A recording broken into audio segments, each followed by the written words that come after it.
What are constants, constants क्या हैं और हम इन्हें कोडिंग के अंदर क्यों यूज़ कर रहे होते हैं।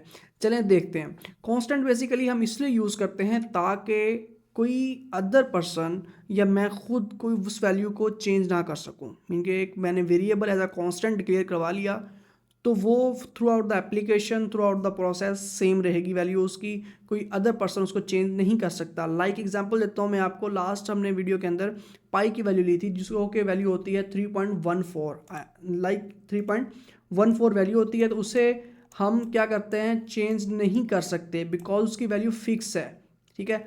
इसी तरह एप्लीकेशन के अंदर अगर हमने डिसाइड कर लिया कि उस एप्लीकेशन को मैक्स 100 यूज़र्स एक्सेस कर सकते हैं, तो हमने एक कांस्टेंट वेरिएबल ले लिया जिसकी वैल्यू हमने 100 रख ली मैक्स यूज़र्स, तो उससे लिमिट क्रॉस नहीं करेगी। चलें देखते हैं सी शार्प के अंदर कांस्टेंट्स किस तरह यूज़ होते हैं और हम इसको किस तरह यूटिलाइज कर सकते हैं।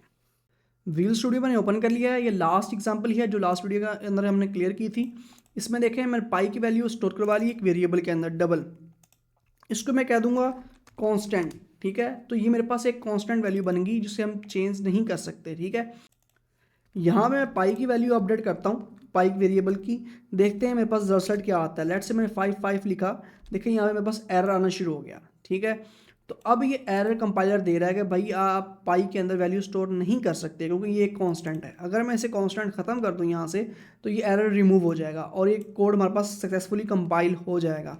तो इसीलिए हम कांस्टेंट यूज़ करते हैं ताकि कोई भी user through out the application, through the process कोई वैल्यू चेंज ना कर सके कांस्टेंट वेरिएबल की।